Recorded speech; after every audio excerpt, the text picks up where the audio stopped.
The other guy that we committed, and he was actually our first commitment. So sorry, I'm just now getting to this one. Obviously, I went through Taylor Bolbo and Bethea earlier just because I felt like those were a little bit more high-profile commitments. But another guy that Alabama just had committed this last season, or for this next season, is Noah Williamson, center out of Bucknell.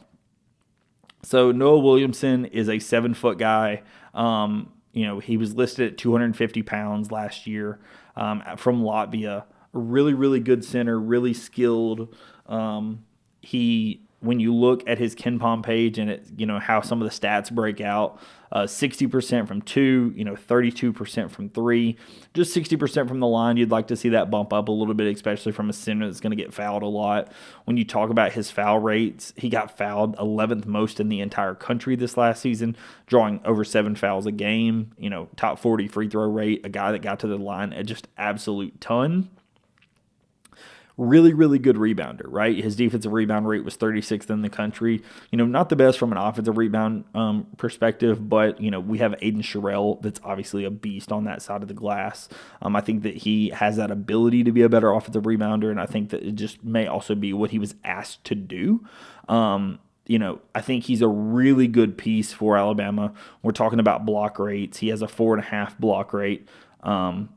So again, around that number that Keaton Bristow is. So you're really looking for defensive pieces that have the ability to, block shots, alter shots, finish around the rim, be successful from 2, stretch the floor from 3.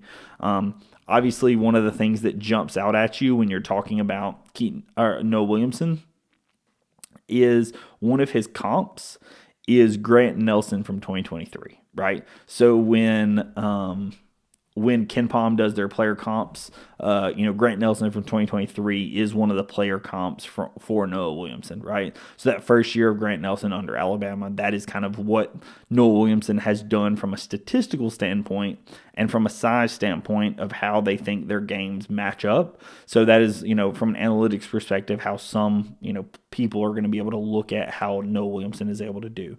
He was an early commitment for Alabama. I think that Alabama got on him really early. I think that what he gives us is he gives us a good backup center, right? I think he gives us another guy that is going to be able to rebound, is going to be able to stretch the floor, right? I don't know that he's going to be quite as good a shooter as Aiden Sherrill. I think Aiden Sherrill is a better shooter, but I think that Williamson will continue to get better and better shooting from 3. He shot 33% the year before last, and then down to 32% this past year.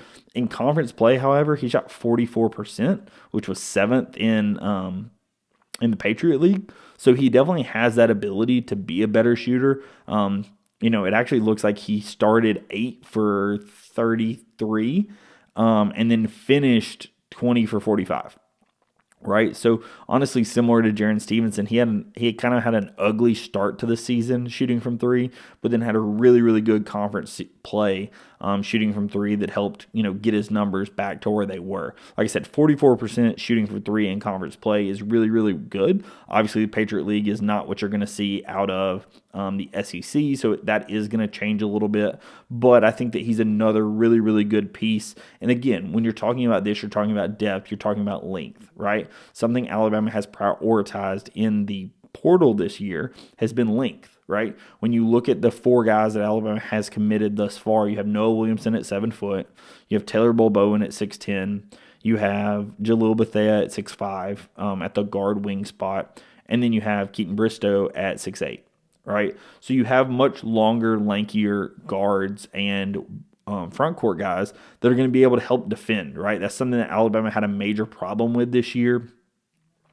Alabama definitely had a problem against Duke in that, where they had much longer guards, much longer wings, that really caused us some issues when you had guys like, when you had multiple Mark Sears and Aiden Holloways on the floor, that Chris Youngblood, right? When those are your starting 3, Chris Youngblood really liked him from a piece, but at 6'4", if he's your third man, you were just giving up so much size to a team like Duke, right? And it's something that really showed from a defensive perspective. I think from an offensive perspective, at times Alabama was okay outside of that Duke game where, you just got stifled on defense or on offense.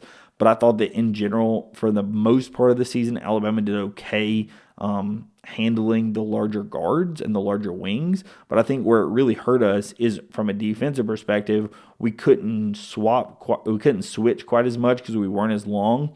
We also had some problems from a defensive, if you're out of position because you don't have that length and that quickness to be able to get back. It was something that really hurt you, right? I don't think you had the defensive versatility this last season that Nate needs out of his team. When you looked at some of his better teams from a defensive perspective, you had a guy like Brandon Miller, at the 3, where it's a really lanky, really big guy that's able to switch a lot. That's a much bigger guy at the 3. You had a guy like Herb Jones, right? Another guy that's able to, switch everything, guard 1 through 5. It just gives you more versatility. Obviously, you don't have that guy on this roster, but when you have bigger guards and bigger guys overall, right, the overall defensive floor of the team raises. And I think that's what the goal has been this offseason, right? When you look at everything you're seeing, obviously shooting is a goal, right? Everybody knows Alabama likes to shoot the 3. I think that what you're going to see this season is there's currently not a guy on the roster that shoots poorly from 3, right? There's just not any of them. And that's something that's going to be new, right? With Noah Williamson and Aiden Sherrill both being good 3-point shooters, this is a situation where Alabama is going to have that floor spaced as well as possible the entire season instead of just having, when you have a lineup of, Mo D and Charles Betty, or not Charles, Cliff Amore out there, teams were able to sag in a little bit more, and it did clog up some of the lanes, right? So I think you really are going to have some better shooting out there when you have the 4s and 5s that you've recruited this season. So I think that that's obviously a huge plus. And then I think you're also going to have the defensive versatility and the defensive switchability that it comes with having just bigger guys, right? So I'm really happy with what I see about that. I'm really happy with how Alabama and Nate Oates and Preston Murphy have really constructed this roster. Overall, I do think that it's a roster that's going to be able to have success from that standpoint. I do not think that this roster is complete. Honestly, if this roster was complete at this moment, I would be a little concerned. We'll talk about that here in just a second, but I do think that there's a few spots of this roster that as of this very moment, again, today on April 30th, I think that we have a couple of holes in our roster that definitely scare me. So we'll talk about those now.